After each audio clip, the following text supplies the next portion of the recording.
En el verano de 2019, Sofía enfrentó la pérdida de toda su familia en un único y devastador accidente de coche, en una carretera secundaria de la dehesa extremeña.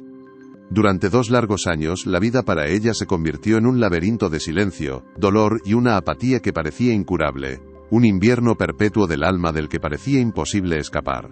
Cada amanecer era una repetición del anterior, un ciclo de movimientos mecánicos en la antigua casa de campo que ahora pesaba como un mausoleo, un recordatorio constante de las risas que ya no sonarían, y de los futuros que nunca llegarían a ser. Se había convertido en una sombra, una administradora de recuerdos que se desvanecían. Hasta que una disputa por un viejo pozo, un asunto aparentemente trivial con un vecino tan solitario como ella, cambió radicalmente el rumbo de su historia. Este insignificante conflicto sobre el agua se convertiría, sin que ella lo supiera, en la primera grieta en el muro de hielo que había construido alrededor de su corazón, el primer indicio de que, incluso después de la mayor de las devastaciones, la vida todavía podía encontrar una forma de brotar. Pero ¿cómo se puede resistir tanto tiempo cuando el mundo entero, y especialmente tu propia mente, parece empujar hacia el abismo? Antes de contarte cómo un gesto improbable abrió la única puerta que aún quedaba entreabierta, comenta desde dónde nos estás viendo y suscríbete al canal. Créeme, no querrás perderte la secuencia de decisiones que transformó esta vida. El conflicto principal de Sofía no era la soledad, aunque esta era una compañera constante y asfixiante. Tampoco era la gestión de la finca, una tarea que conocía desde niña. El verdadero obstáculo, la barrera casi insuperable, era la creencia profundamente arraigada de que su capacidad para sentir alegría, para amar, o simplemente para desear vivir, había muerto en aquel amasijo de hierros junto a sus padres y su hermano pequeño. Se había impuesto una condena a sí misma: vivir sería una traición a su memoria. Esta convicción se manifestaba en cada rincón de su existencia. La casa, que antes rebosaba de vida y proyectos, ahora acumulaba polvo en los muebles y silencio en las habitaciones. El huerto, su antiguo orgullo, crecía sin orden, con malas hierbas ahogando las plantas que ella misma había sembrado con su padre. Su apatía era un enemigo silencioso y eficaz. Y este enemigo se hizo tangible cuando, una mañana de martes, llegó una carta de la administración. Un sobre con membrete oficial que le notificaba una deuda considerable por impuestos de sucesión atrasados. La amenaza era clara: si no pagaba, el Estado podría embargar la propiedad. Para cualquier otra persona, habría sido una llamada a la acción, un problema urgente que resolver. Para Sofía, fue solo un peso más sobre sus hombros, una confirmación de que el mundo seguía girando con sus reglas frías e impersonales, indiferente a su tragedia. Simplemente dejó la carta sobre la mesa de la cocina, junto a las facturas sin abrir, y siguió con su rutina vacía. No tenía fuerzas para luchar. El pueblo, un pequeño núcleo de casas encaladas y calles silenciosas en el corazón de Extremadura, observaba a Sofía con una mezcla de lástima y distancia incómoda. Se había convertido en la encarnación de la tragedia local, un recordatorio viviente de la fragilidad de la vida que nadie quería mirar de frente por mucho tiempo. Cuando entraba en la única tienda del pueblo para comprar lo esencial, las conversaciones se apagaban, las miradas se desviaban hacia el suelo, y las palabras de consuelo, cuando las había, sonaban forzadas y huecas. «La pobre huérfana», murmuraban algunos a sus espaldas, no con malicia, sino con la torpeza de quienes no saben cómo lidiar con un dolor tan absoluto. Esta compasión pública la aislaba aún más, convirtiéndola en un personaje de una historia triste en lugar de una persona real. Se sentía como una pieza de museo de su propia desgracia. La única excepción a esta regla no escrita era doña Elvira, su vecina más cercana, una viuda de 80 años curtida por el sol y el tiempo. Elvira nunca le ofrecía palabras vacías. En su lugar, de vez en cuando, le dejaba un plato de potaje caliente en el porche, o simplemente se sentaba en una silla de anea a varios metros de distancia, en silencio, compartiendo el peso del aire sin necesidad de hablar. Eran gestos minúsculos, casi imperceptibles, pero representaban el único hilo de conexión humana que Sofía no había cortado por completo. Una prueba silenciosa de que la solidaridad rural, a veces, hablaba el idioma de los hechos y no de las palabras. Para entender la profundidad de su parálisis, es necesario recordar a la Sofía de antes del accidente. No era simplemente una joven feliz, era una fuerza de la naturaleza, Con 26 años, su risa era tan característica del campo como el canto de las cigarras en verano. Tenía una energía contagiosa y una pasión por la tierra que iba más allá de la tradición. Su sueño, un proyecto que había diseñado meticulosamente con su padre en un cuaderno de tapas gastadas, era transformar la pequeña finca familiar en un negocio de agroturismo sostenible. Quería compartir la belleza austera de la dehesa, ofrecer talleres de horticultura y crear un refugio donde la gente de la ciudad pudiera reconectar con la naturaleza.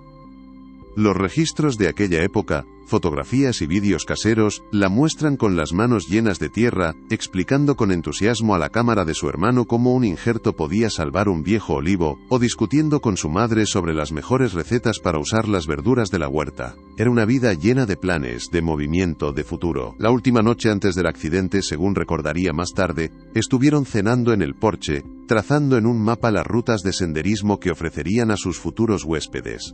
Esa imagen, la de su familia unida bajo las estrellas, riendo y soñando, se había convertido en una tortura, un fantasma de una felicidad tan intensa, que ahora parecía imposible, casi una mentira. La pérdida no fue solo de personas, fue la aniquilación de un futuro vibrante que ella misma había estado construyendo con sus propias manos. El estado de la finca era el reflejo más fiel de su alma. El deterioro no fue repentino, sino un lento y progresivo abandono que hablaba de una energía vital que se extinguía día a día. La pintura blanca de las contraventanas, que su padre repasaba cada primavera, había comenzado a desconcharse, revelando la madera agrisada por el sol y la lluvia. Una de las cercas del corral donde antes tenían gallinas se había vencido, y nadie se había molestado en repararla. Las herramientas que solían estar limpias y ordenadas en el cobertizo, ahora acumulaban una fina capa de óxido y telarañas. El viejo tractor, que era el orgullo de su padre, llevaba meses sin arrancar, cubierto por una lona que el viento había empezado a rasgar. Cada uno de estos detalles era una pequeña derrota, una claudicación silenciosa.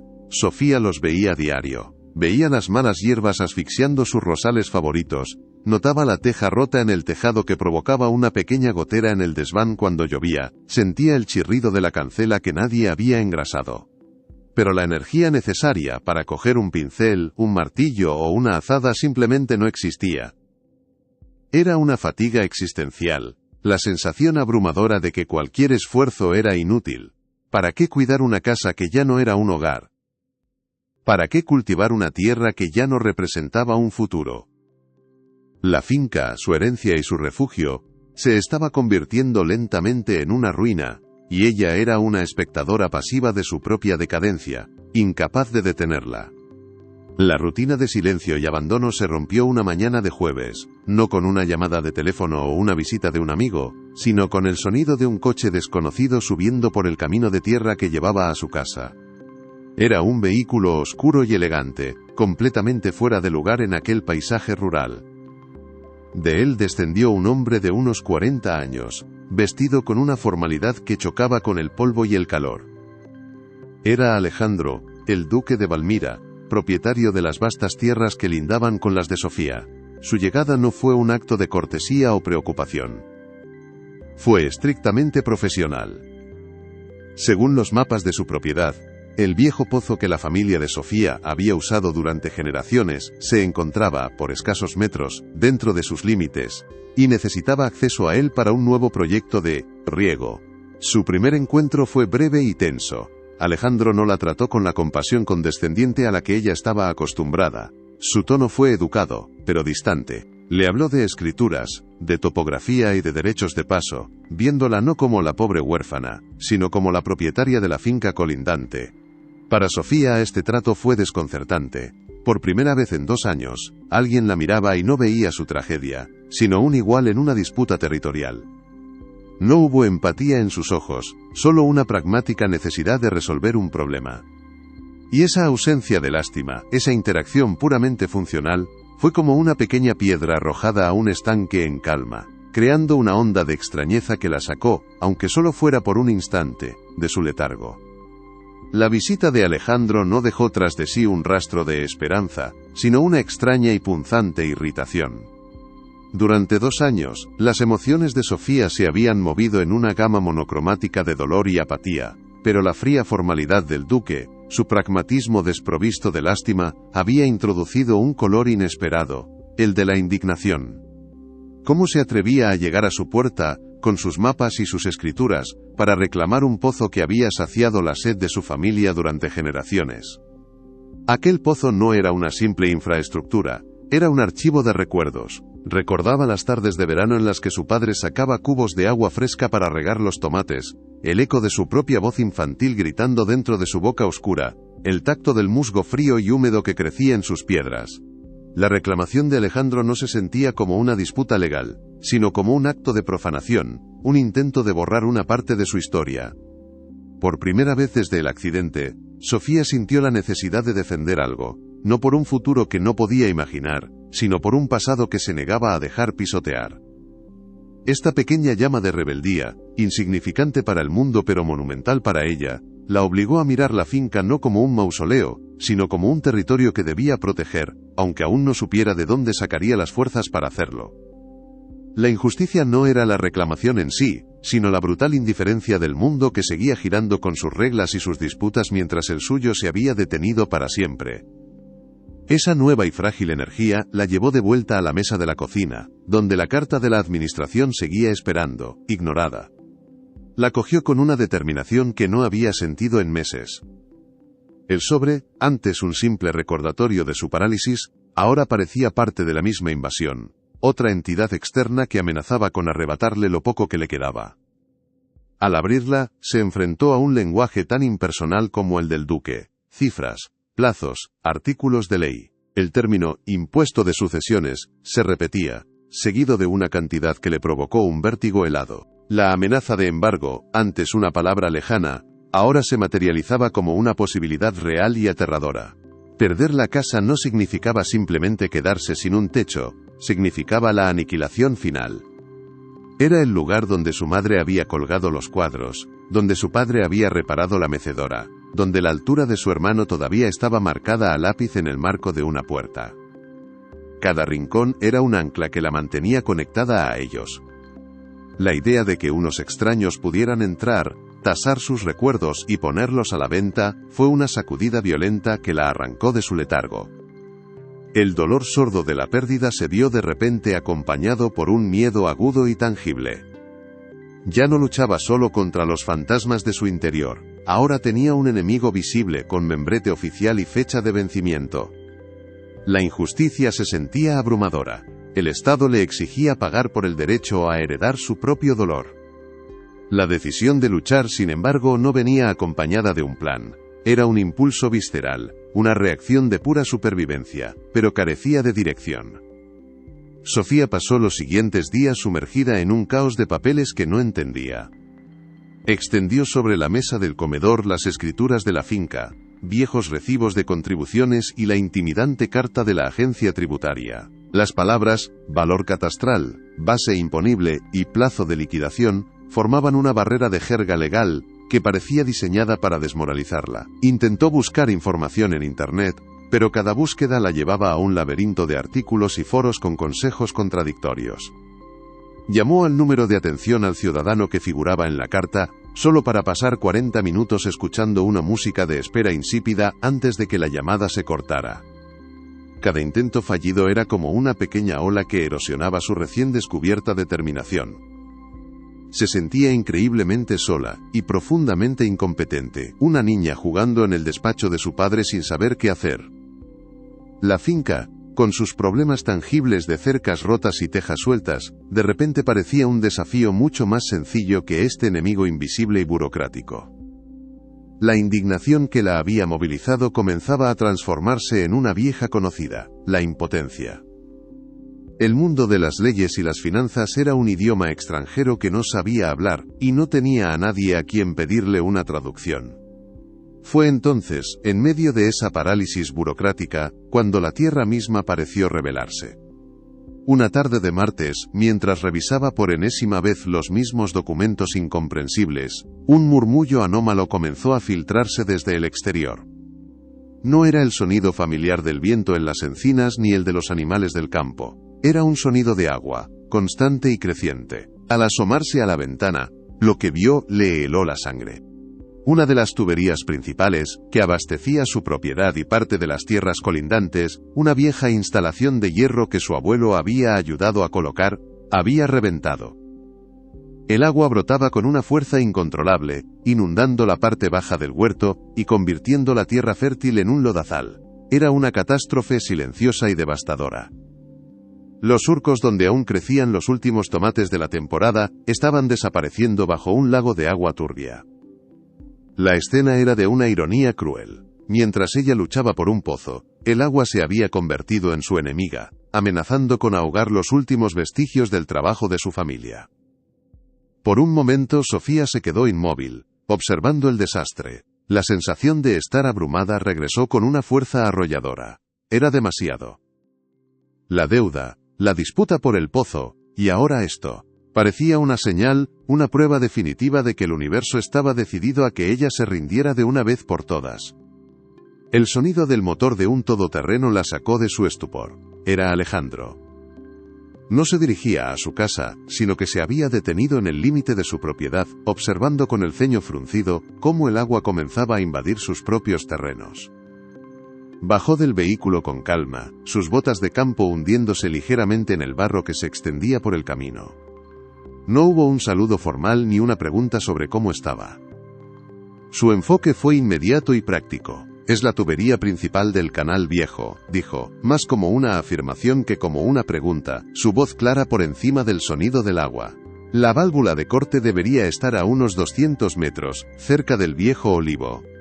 Sofía, que seguía paralizada en el porche, simplemente asintió, incapaz de articular palabra. Alejandro la miró por un instante, y por primera vez no vio en sus ojos la distancia de un terrateniente, sino la evaluación rápida de un problema compartido. Sin decir más, se remangó la camisa, se dirigió al cobertizo de Sofía como si supiera exactamente dónde estaba cada cosa, y salió con 2 palas y una pesada llave de tubo.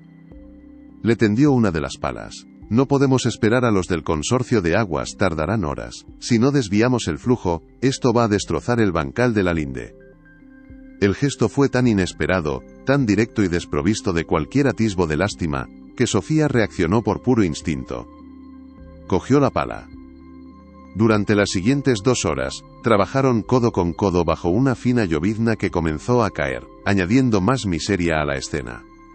No hubo conversaciones profundas ni intercambios de historias personales. La comunicación se redujo a lo esencial. Más a la izquierda, cuidado, ahí resbala, pásame la llave. El esfuerzo físico era brutal. El barro se pegaba a sus botas, pesando 1 tonelada a cada paso. La fuerza del agua era implacable, deshaciendo su trabajo casi tan rápido como lo hacían. Sofía sintió músculos que no recordaba tener, un dolor agudo en la espalda, y el ardor del sudor mezclado con la lluvia en sus ojos. Pero en medio de ese agotamiento, algo extraño comenzó a suceder. El trabajo físico, la tarea concreta y urgente de cavar una zanja para desviar el torrente, silenció el ruido incesante de su cabeza. No había espacio para el dolor, la burocracia o el miedo. Solo existía el movimiento siguiente, la próxima palada de tierra. Observaba a Alejandro, que trabajaba con una eficiencia tranquila, sus movimientos medidos y seguros. No era un duque dando órdenes, era un hombre luchando contra el agua, igual que ella. Cubiertos de barro de pies a cabeza, empapados y sin aliento, dejaron de ser 2 adversarios en una disputa legal para convertirse en 2 simples seres humanos enfrentados a un problema común y abrumador. Finalmente, con un último esfuerzo coordinado, lograron girar la vieja y oxidada válvula de corte. El torrente de agua se redujo a un goteo, y un silencio casi ensordecedor cayó sobre el campo, solo roto por el sonido suave de la lluvia. Se quedaron de pie, sin aliento, contemplando el canal de desvío que habían cavado. El huerto estaba destrozado, pero habían evitado un desastre mayor. Alejandro se apoyó en su pala, mirando el horizonte gris. A veces, dijo en voz baja, casi para sí mismo, creo que esta tierra y este nombre son más una condena que una herencia. La frase, dicha sin buscar compasión, sin mirarla siquiera, golpeó a Sofía con la fuerza de una revelación. Levantó la vista hacia él y vio, más allá de la formalidad y el título, a un hombre cansado. Un hombre atado a un legado, a unas expectativas, a una soledad que de repente le resultó dolorosamente familiar. En ese instante, bajo la lluvia y cubierta de barro, Sofía comprendió algo fundamental. El mundo no se dividía entre ella, la única portadora de una tragedia insondable, y el resto de la humanidad, que seguía adelante ajena a su dolor. El sufrimiento tenía muchas formas, muchas caras. Por primera vez en 2 años, no se sintió la única persona rota del mundo. Fue una grieta minúscula en el muro de su aislamiento, pero fue suficiente para que un resquicio de luz se colara. Cuando Alejandro finalmente se marchó, tras asegurarse de que la fuga estaba contenida, Sofía no entró inmediatamente en casa. Se quedó fuera, sintiendo la lluvia fría en su rostro y el peso del cansancio en cada fibra de su ser. Miró sus manos cubiertas de ampollas y arañazos, y por primera vez en mucho tiempo, sintió algo parecido al orgullo. Había luchado. No en un despacho ni por teléfono, sino con su propio cuerpo, contra una fuerza tangible. Había defendido un pedazo de su tierra. La disputa por el pozo seguía ahí, latente, pero el adversario ya no era un nombre en una escritura ni un duque distante. Era un hombre que sangraba, se cansaba y cargaba con sus propios fantasmas, igual que ella. Esta humanización del enemigo cambió por completo la dinámica de su lucha. Ya no se trataba de una víctima indefensa contra un poder superior. Eran 2 personas, cada una anclada a su propia historia y a su propio pedazo de tierra, tratando de encontrar la manera de seguir adelante. La sensación no era de victoria, ni siquiera de alivio, sino de una extraña y frágil paridad. El mundo seguía siendo un lugar complicado y a menudo injusto, pero quizás, solo quizás, no tenía que enfrentarlo completamente sola. Aquella tarde no resolvió ninguno de sus problemas fundamentales. La carta de Hacienda seguía sobre la mesa de la cocina, y el futuro de la finca era tan incierto como antes. Sin embargo, el incidente de la tubería rota se convirtió en un catalizador inesperado, un punto de inflexión no en los hechos, sino en su percepción de los mismos. La colaboración forzada con Alejandro le había devuelto algo que ni siquiera sabía que había perdido: la sensación de agencia. Había respondido a una crisis, había trabajado en equipo, y había logrado un resultado concreto. Este pequeño éxito, nacido del desastre, plantó una semilla de posibilidad en el terreno árido de su apatía. La pregunta que ahora ocupaba su mente ya no era ¿cómo podré soportar esto?, sino una completamente nueva: ¿quién es en realidad este hombre? Esta chispa de curiosidad por otro ser humano fue la primera emoción genuinamente orientada hacia el exterior que había sentido desde el accidente. No era esperanza, todavía no. Era algo mucho más primario y fundamental: un interés por el mundo más allá de los confines de su propio dolor. Y ese interés, por pequeño que fuera, era el primer paso real para volver a conectar con la vida. La curiosidad, esa emoción tan humana y casi olvidada para ella, se convirtió en el motor de su primer acto deliberado en mucho tiempo. Ya no se trataba de reaccionar a una crisis, sino de iniciar una acción por voluntad propia. Durante las noches siguientes, en lugar de dejarse hundir en el silencio, encendía el viejo ordenador de su hermano, y con una torpeza inusual, tecleaba en el buscador: Alejandro de Valmira. Los resultados eran escasos y formales: notas de prensa sobre herencias, alguna mención en crónicas sociales de décadas pasadas, fotografías de un hombre de rostro serio en eventos a los que parecía obligado a asistir. Pero entre esos resultados anodinos, encontró un artículo en un blog local de historia. Hablaba del Ducado de Valmira, no como un título de prestigio, sino como una carga. Describía una historia de deudas acumuladas, de propiedades vendidas a lo largo de los siglos, y de un último heredero que luchaba en solitario por mantener a flote un legado que era más un ancla que un salvavidas. El artículo mencionaba que Alejandro había perdido a su esposa en una enfermedad hacía varios años, y que vivía solo en la inmensa y ruinosa casa familiar. De repente, la imagen del duque distante y pragmático se resquebrajó, revelando a un hombre atrapado en su propia versión de una casa llena de fantasmas, luchando contra sus propias deudas y su propia soledad. La revelación no le provocó lástima, sino una sensación de conexión aún más profunda. Su adversario no era un enemigo, era un espejo. Y esa comprensión le dio el coraje para dar el siguiente paso: enfrentar sus propios demonios burocráticos. Con esta nueva perspectiva, Sofía cogió la carta de Hacienda y la carpeta con las escrituras, y por primera vez en 2 años condujo hasta la capital de la provincia. Su destino era la delegación de la agencia tributaria, un edificio gris e impersonal que parecía diseñado para intimidar. La experiencia fue exactamente tan desmoralizadora como había temido. Tras 1 hora de espera en una sala abarrotada de gente con rostros preocupados, fue atendida por un funcionario que miraba la pantalla de su ordenador como si contuviera todos los secretos del universo y ninguno de ellos fuera para ella.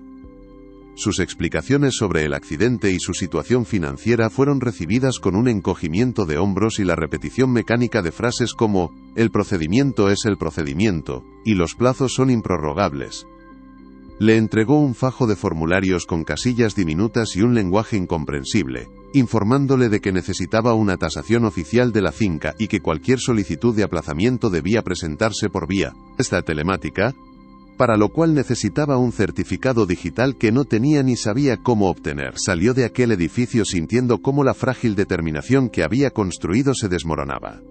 La impotencia regresaba con una fuerza abrumadora. El sistema era un monstruo sin rostro, sordo a las tragedias humanas, y ella era solo un número de expediente a punto de ser archivado. Volvió a casa con la sensación de haber perdido una batalla antes siquiera de haber empezado a luchar. Durante 2 días, los formularios se quedaron sobre la mesa, intactos, como un monumento a su fracaso. Sofía volvió a su rutina de silencio, sintiendo el peso de la derrota. Fue durante una de esas tardes grises cuando doña Elvira apareció en su porche, no con un plato de comida, sino con la excusa de pedirle un poco de sal. Vio los papeles sobre la mesa y la mirada perdida de Sofía. Elvira, que había enterrado a un marido y a un hijo, reconocía la parálisis del dolor cuando la veía. No le ofreció palabras de ánimo vacías. En su lugar, se sentó y, con su voz rasposa, le contó una historia sobre cómo su difunto marido casi pierde su olivar por una disputa de lindes. «Estos problemas de papeles no se arreglan con fuerza, niña, se arreglan con maña», le dijo, «y con gente que sepa leer la letra pequeña». Le habló de Mateo, un antiguo gestor del pueblo vecino que se había jubilado pero que todavía tenía la cabeza más clara que todos esos jovencitos de la ciudad. No fue un consejo, fue una orden sutil. «Mañana a las 10, te espero en mi puerta, iremos a verlo». Para Sofía, esa intervención fue un salvavidas. No era solo la información práctica, era el hecho de que alguien estuviera dispuesto a caminar a su lado, a sacarla físicamente de su casa, y llevarla hacia una posible solución. El gesto de Elvira no eliminó el obstáculo, pero sí la soledad de tener que enfrentarlo. Le recordó que en el campo, a veces, la comunidad no era un coro de murmullos, sino una mano firme que te ayudaba a levantarte. La visita a Mateo fue como entrar en otro mundo. Su pequeña oficina, instalada en una habitación de su propia casa, estaba abarrotada de archivadores antiguos y olía a papel y café. Mateo, un hombre menudo con unas gafas gruesas y una paciencia infinita, escuchó la historia de Sofía sin interrumpirla. Luego, cogió los formularios que a ella le parecían un jeroglífico indescifrable, y con un lápiz, empezó a trazar un mapa a través de la burocracia. «A ver, esto de aquí es solo ruido para asustar», dijo, tachando un párrafo entero. «Lo importante es esto, el plazo, y esto, la cantidad. Lo primero que haremos será pedir una prórroga. Se puede hacer por escrito, alegando causa de fuerza mayor. Tu situación lo es». Por primera vez, alguien le traducía el lenguaje del sistema a un idioma que podía entender. Durante 2 horas, Mateo desglosó el problema en una serie de tareas pequeñas y manejables. Conseguir el certificado de defunción, redactar la carta de solicitud, buscar el último recibo del IBI para encontrar el valor catastral. Apuntó cada paso en una libreta y se la entregó a Sofía. «Tú encárgate de reunir esto. Yo redacto la carta, paso a paso, sin agobios». Sofía salió de aquella casa sintiendo una calma que no había experimentado en años. El problema seguía siendo enorme, pero ya no era un monstruo informe. Ahora tenía un nombre, una estructura, y lo más importante, un primer paso. El simple acto de tener una lista de tareas le devolvió una sensación de control que creía perdida para siempre. Con la guía de Mateo, las semanas siguientes se transformaron en una metódica y agotadora gincana administrativa. Cada día tenía un objetivo concreto, una llamada a un registro, una visita al ayuntamiento para solicitar un documento, horas dedicadas a organizar las viejas facturas de su padre. Este proceso la obligó a enfrentarse a los vestigios de la vida de su familia de una manera que nunca antes había hecho. Al abrir cajas que llevaban años cerradas en busca de un papel, encontraba fotografías, cartas de su madre, dibujos de su hermano. Cada hallazgo era una punzada de dolor, pero también un recordatorio tangible de por qué estaba luchando. El trabajo, aunque tedioso, era terapéutico. La mantenía ocupada, su mente enfocada en la tarea siguiente en lugar de perdida en el pasado. Poco a poco, la finca dejó de ser solo un escenario de su duelo para convertirse en el centro de un proyecto de supervivencia. Empezó a notar de nuevo los detalles que antes ignoraba: la valla que necesitaba reparación, el canal de riego que debía limpiar. Un día, sin pensarlo, cogió una azada y pasó la tarde entera arrancando las malas hierbas del huerto. No por obligación, sino porque el orden exterior empezaba a reflejar una necesidad de orden interior. Sin embargo, la prórroga concedida por Hacienda solo le había comprado tiempo. El análisis financiero de Mateo fue brutalmente claro. Aun vendiendo los pocos animales que le quedaban, y utilizando sus escasos ahorros, no llegaría a cubrir ni la mitad de la deuda. La realidad económica era un muro contra el que su determinación amenazaba con estrellarse. La necesidad de conseguir dinero la llevó al desván, el lugar donde se acumulaban los objetos que ya no tenían un uso diario, pero que estaban demasiado cargados de historia como para tirarlos. Mientras buscaba algo de valor que pudiera vender, sus manos tropezaron con una caja de madera. Dentro, cubierto de polvo, estaba el cuaderno de tapas gastadas. El proyecto de agroturismo. Al abrirlo, el olor a papel viejo la transportó a aquellas noches en el porche, a la voz de su padre explicando con entusiasmo sus ideas, al sonido de su propia risa. Al principio, el dolor fue tan intenso que tuvo que cerrarlo. Era un catálogo de un futuro que nunca existiría. Pero la desesperación la obligó a abrirlo de nuevo. Esta vez, no lo leyó como un recuerdo, sino como un documento de trabajo. Las páginas estaban llenas de análisis de costes, bocetos de las cabañas que querían construir, ideas para talleres de cocina y listas de posibles proveedores locales. Era un plan de negocio sorprendentemente detallado y viable. Y entonces, una idea, tan aterradora como excitante, comenzó a tomar forma en su mente. ¿Y si la solución no era vender partes de su pasado para salvar el presente? ¿Y si la solución era precisamente resucitar ese sueño? No el sueño completo, no de inmediato. Pero quizás una versión más pequeña, más modesta. Empezar con una sola habitación, ofrecer desayunos con productos del huerto. Era una idea frágil, casi ridícula en su ambición, pero por primera vez en 2 años, Sofía no estaba pensando en cómo sobrevivir, sino en cómo construir. La idea por sí sola no era más que un sueño. Necesitaba validación, consejo, una perspectiva externa que no estuviera teñida por el dolor o la desesperación. Solo había una persona en kilómetros a la redonda que entendía tanto de la tierra como de las dificultades de gestionar un patrimonio: Alejandro.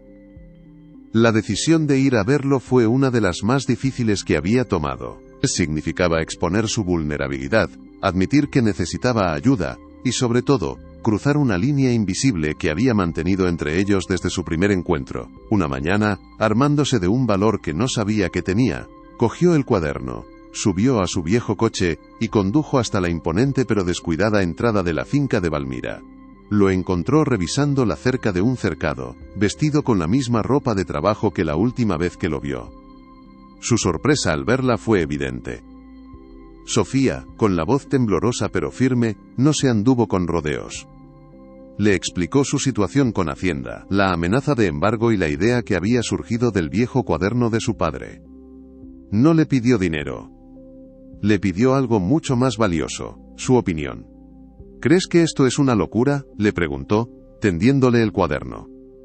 Alejandro lo cogió, y mientras pasaba las páginas, su expresión seria se transformó en una de intensa concentración. Por primera vez, no estaban hablando de pozos, ni de tuberías. Estaban hablando de futuro. Y en ese acto de compartir un sueño, su relación pasó de ser la de 2 vecinos, con una disputa, a la de 2 posibles aliados, frente a un mundo que, para ambos, se había vuelto demasiado pesado de llevar en solitario. Alejandro estudió el cuaderno con una lentitud que a Sofía le pareció una eternidad, pasando las páginas con el cuidado de quien examina un mapa antiguo. Su rostro, habitualmente una máscara de controlada formalidad, mostraba una intensa concentración. Finalmente, cerró el cuaderno y la miró directamente a los ojos. «Es un buen plan», dijo, y por un instante, una oleada de alivio recorrió a Sofía. Pero la siguiente palabra lo cambió todo. «Pero», continuó, con la misma honestidad pragmática que la había desconcertado desde el principio, desglosando la cruda realidad. El plan era sólido, sí, pero requería una inversión inicial que ella no poseía. Licencias de actividad turística, una reforma para adaptar al menos una habitación a la normativa, seguros de responsabilidad civil, una pequeña campaña de marketing online. Enumeró los obstáculos con la precisión de un cirujano, no con la intención de desanimarla, sino de mostrarle el terreno real que pisaba. Él mismo, confesó con una franqueza sorprendente, estaba demasiado ahogado por las deudas de su propio legado como para poder ofrecerle más que su consejo. Cada palabra era un clavo en el ataúd de su frágil esperanza. La pequeña llama que había logrado encenderse en su interior, se extinguió con un siseo casi inaudible, dejando tras de sí un frío y un vacío aún más profundos que antes. Aquella tarde, tras despedirse de Alejandro, Sofía tomó la decisión. No hubo lágrimas ni drama, solo una calma helada, la aceptación de la derrota. Cogió el teléfono y marcó el número de la única inmobiliaria de la comarca. Su voz sonó extraña, lejana, como si perteneciera a otra persona. «Sí, soy Sofía, la de la finca de los Robles, sí, he decidido vender». Colgó el teléfono y se quedó mirando por la ventana sintiendo cómo el último vínculo con su pasado se rompía definitivamente. Aquella noche, el cielo de Extremadura pareció contagiarse de la desolación de Sofía. Una calma antinatural se apoderó del campo, el aire se volvió denso y pesado, y el canto de los grillos enmudeció. Luego, el viento comenzó a soplar, primero como un susurro, después como un lamento que se colaba por las grietas de la vieja casa. La tormenta estalló con una violencia primigenia, una furia desatada de agua y truenos, que parecían querer arrancar el mundo de sus cimientos. Sofía estaba sentada en la cocina, en la penumbra, sintiendo cada vibración de la casa como un reflejo de su propio temblor interior. Entonces, un relámpago cegador partió el cielo en dos, iluminando la finca con una luz blanca y fantasmal durante un segundo eterno. Inmediatamente después, un crujido atronador, un sonido de madera antigua rindiéndose, sacudió el aire con más fuerza que cualquier trueno. No era un árbol cualquiera. Era el roble, el que su padre había plantado el mismo día que ella nació, cuyas ramas se habían entrelazado con los recuerdos de toda su vida. Corrió hacia la ventana, con el corazón martilleándole en el pecho, y lo vio. Una de las ramas principales, gruesa como el tronco de un árbol más joven, había sido partida por el rayo. No había caído, pero pendía de un hilo de corteza, balanceándose con cada ráfaga de viento como una guillotina gigantesca, suspendida directamente sobre el tejado de su habitación, el lugar exacto donde su vida había comenzado. La apatía, la resignación, el dolor sordo, todo se evaporó en un instante, reemplazado por un terror puro y una urgencia visceral. Tenía que salvarlo. Tenía que salvar la casa. La mañana siguiente a la tormenta no trajo el sol, sino una luz gris y lechosa que parecía filtrar el mundo a través de un velo de agotamiento.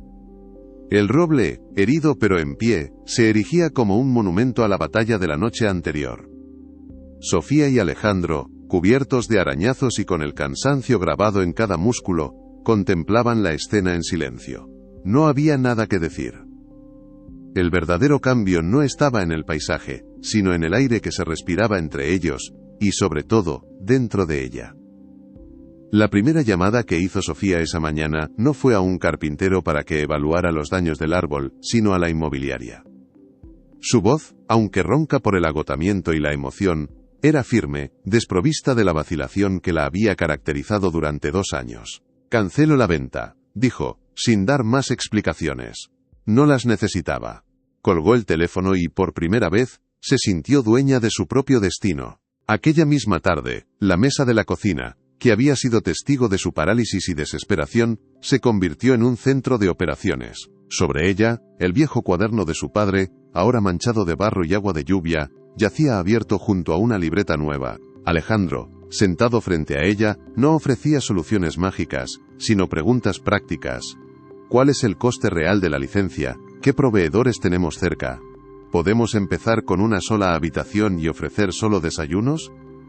Juntos comenzaron a desmantelar el sueño grandioso para reconstruirlo en algo más pequeño, más real, algo que pudieran empezar a construir con sus propias manos al día siguiente. No era un plan para hacerse ricos, era un plan para sobrevivir. El cambio en Sofía fue tan visible como la rama partida del roble. Los vecinos del pueblo, acostumbrados a verla como una sombra que se deslizaba por las calles, empezaron a notar una nueva energía en sus movimientos. La veían salir temprano por la mañana, no para cumplir con una rutina vacía, sino con un propósito claro en la mirada. El sonido de un martillo o una sierra proveniente de su finca se convirtió en la nueva banda sonora de las tardes. Al principio, los murmullos continuaron, teñidos esta vez de escepticismo. Ahora se le ha dado por las obras, decían algunos. Pero doña Elvira, con su sabiduría silenciosa, se encargó de acallar las dudas. La niña está despertando, sentenciaba a quien quisiera escucharla, y su veredicto era ley en el pequeño universo del pueblo. Con la ayuda de Mateo, el gestor jubilado, Sofía y Alejandro navegaron el laberinto burocrático. Presentaron un plan de negocio detallado a una cooperativa de crédito rural, solicitando un microcrédito, no para pagar la deuda de golpe, sino para financiar la reforma inicial. La respuesta tardó semanas en llegar, semanas en las que Sofía trabajó incansablemente, usando sus escasos ahorros para comprar pintura y materiales básicos, como un acto de fe. Cuando llegó la carta de aprobación del crédito, no hubo una celebración explosiva. Fue un momento de calma, de alivio profundo. Era la primera vez que una entidad oficial no la veía como una deudora morosa, sino como una emprendedora con un proyecto viable. El mundo por fin empezaba a responder a su esfuerzo. Los meses que siguieron fueron una sinfonía de trabajo físico y agotamiento gratificante. La habitación de invitados, que durante años solo había acumulado polvo y recuerdos tristes, fue vaciada por completo. Sofía pasó semanas lijando las viejas vigas de madera del techo, aplicando capas de cal blanca en las paredes y restaurando con paciencia los muebles que su abuela había pintado a mano. Cada tarea era un acto de recuperación, no solo de un espacio físico, sino de su propia historia. Alejandro, fiel a su palabra, no aportó dinero, pero sí su tiempo y su conocimiento. Le enseñó a usar herramientas que ella nunca había tocado, la ayudó a reparar la vieja instalación eléctrica y, sobre todo, trabajó a su lado en silencio, ofreciendo una presencia constante y tranquilizadora. Su relación se forjó en esos días de sudor y serrín. Una camaradería nacida de un objetivo común. No hablaban de sus respectivas pérdidas, no era necesario. El dolor de cada uno era un lenguaje mudo que ambos entendían a la perfección. Cuando finalmente colocaron el último cuadro en la pared, y extendieron las sábanas limpias sobre la cama, se quedaron mirando la habitación transformada. Olía a pintura fresca y a madera, olía a futuro. Sofía, con las manos llenas de ampollas y el cuerpo dolorido, sonrió. Era una sonrisa genuina, la primera en más de 2 años, y se sintió como el sol saliendo después de una larguísima noche. La llegada de los primeros huéspedes, una joven pareja de senderistas de Madrid, que habían encontrado la finca a través de un modesto anuncio en una web de turismo rural, fue un momento de una tensión casi insoportable. Sofía sintió el pánico atenazándola. ¿Y si no les gustaba? ¿Y si la casa seguía oliendo a tristeza? Pero cuando abrió la puerta, y vio sus caras de asombro ante la belleza austera del paisaje, algo se relajó en su interior. Les enseñó la habitación, les ofreció un vaso de limonada casera, y les habló de las rutas que su padre había trazado en el viejo mapa. Por la noche, mientras la pareja cenaba en el porche bajo las estrellas, Sofía escuchó el sonido de sus risas. Al principio, el sonido le resultó extraño, casi una profanación del silencio al que se había acostumbrado. Pero luego, una extraña sensación de paz la invadió. La casa no estaba siendo invadida, estaba volviendo a la vida. No era una traición a la memoria de su familia, sino el cumplimiento de su sueño. Aquella noche al acostarse comprendió que el hogar no era solo un contenedor de recuerdos, sino un lugar que debía ser llenado con nueva vida, nuevas historias y nuevas risas. El dolor por los que se habían ido seguía ahí. pero ya no era un ancla que la hundía, sino una raíz profunda que le daba fuerza para seguir creciendo. La finca volvía a ser un hogar. La relación con Alejandro evolucionó de forma natural, sin dramas ni declaraciones. Se convirtieron en una constante en la vida del otro. Él seguía gestionando su propio y decadente patrimonio, pero encontraba cualquier excusa para cruzar la linde y ver cómo iban las cosas. A veces, traía verduras de su huerto, otras, simplemente se sentaba con ella en el porche al atardecer, compartiendo un silencio cómodo mientras repasaban las cuentas o planeaban la siguiente mejora en la finca. Él encontró en Sofía a alguien que no veía su título, sino al hombre que había debajo, con sus luchas y sus fragilidades. Ella encontró en él a un compañero que entendía el peso del legado y la soledad sin necesidad de palabras. No era un romance de cuento de hadas. Era algo más real y, quizás, más fuerte. Una alianza de dos almas heridas que habían decidido curarse juntas. No a través de la compasión, sino a través del trabajo y el respeto mutuo. Un día, mientras reparaban una cerca, Alejandro le confesó que verla luchar por su finca le había dado el coraje para empezar a tomar decisiones drásticas sobre la suya, para deshacerse de las partes del legado que solo eran una carga. Se estaban salvando mutuamente, no como héroes, sino como dos personas que se recordaban la una a la otra que, incluso después de la peor de las tormentas, siempre es posible volver a construir. El éxito de Sofía no se midió en grandes titulares ni en beneficios espectaculares. Su victoria fue más silenciosa y mucho más profunda. El pequeño negocio de agroturismo creció lentamente, huésped a huésped, reseña a reseña. Con los ingresos, pudo establecer un plan de pago con Hacienda, y cada mensualidad que abonaba era un símbolo tangible de su autonomía recuperada. La casa familiar, antes un mausoleo, se llenó de un flujo constante de vida. El huerto volvió a florecer, y sus productos se convirtieron en el corazón de los desayunos que ella misma preparaba con orgullo. Se convirtió en una figura respetada en el pueblo, no ya la pobre huérfana, sino Sofía la de la casa rural, un ejemplo silencioso de resiliencia. El roble herido, contra todo pronóstico sobrevivió. La rama partida fue podada, pero el árbol echó nuevos brotes, su cicatriz a la vista de todos, como un recordatorio de que se puede estar roto y seguir creciendo. Ese día, mientras veía a unos niños reír en el jardín que había vuelto a cuidar, Sofía comprendió que el verdadero amor no consiste en encontrar a alguien que te salve del abismo, sino a alguien que te dé la mano mientras aprendes a salir de él por ti misma. Si crees que ninguna lucha debe ser solitaria y que cada pequeña victoria importa, comparte esta historia. Suscríbete para conocer más relatos reales de superación. Gracias por escuchar. La historia de Sofía no terminó con la llegada de los primeros huéspedes, ni con el pago de la primera cuota de la deuda. Esos fueron hitos, marcadores en un camino que ella entendió que nunca tendría un final definitivo, sino una continua evolución. Su legado no se escribió en los libros de contabilidad del pequeño negocio, que crecía de forma modesta pero constante, sino en el aire mismo de la finca. El silencio, antes un sudario que envolvía la casa, fue reemplazado por una nueva banda sonora. El murmullo de conversaciones en el porche, el tintineo de las tazas de café por la mañana, el sonido de los niños riendo mientras perseguían a las gallinas que Sofía había vuelto a criar. La finca de los Robles se convirtió en un refugio, no solo para los viajeros que buscaban desconectar de la ciudad, sino para ella misma. Cada día era un ejercicio de reafirmación. Aprendió que la superación no era un acto heroico y único, como salvar un árbol en medio de una tormenta, sino la suma de miles de decisiones minúsculas y cotidianas. La decisión de levantarse y regar el huerto aunque el cielo estuviera gris. La decisión de sonreír a un huésped aunque por dentro sintiera una punzada de melancolía. La decisión de aceptar la ayuda de Alejandro para arreglar una gotera sin sentir que era una carga. Su vida se convirtió en un testimonio andante de que la resiliencia no es la ausencia de dolor, sino la capacidad de construir algo hermoso sobre los cimientos de lo que se ha perdido. El pasado ya no era una condena, sino el suelo fértil del que brotaba su presente. El impacto de su transformación se extendió más allá de los límites de su propiedad, como las ondas en un estanque. En el pueblo, la historia de Sofía se convirtió en una leyenda silenciosa, un relato que se contaba no con palabras, sino con miradas de respeto.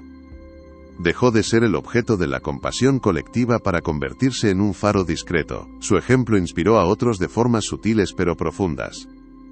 El viejo carpintero, que había perdido la ilusión por su oficio, se ofreció a ayudarla a restaurar unas viejas sillas, y al hacerlo, recuperó el orgullo por su trabajo. Una joven del pueblo, que soñaba con abrir una pequeña tienda de artesanía pero no se atrevía, encontró en la determinación de Sofía el empuje que necesitaba para presentar su propio proyecto al ayuntamiento. Sofía nunca dio discursos motivacionales ni pretendió ser un modelo a seguir. Su influencia radicaba en su autenticidad.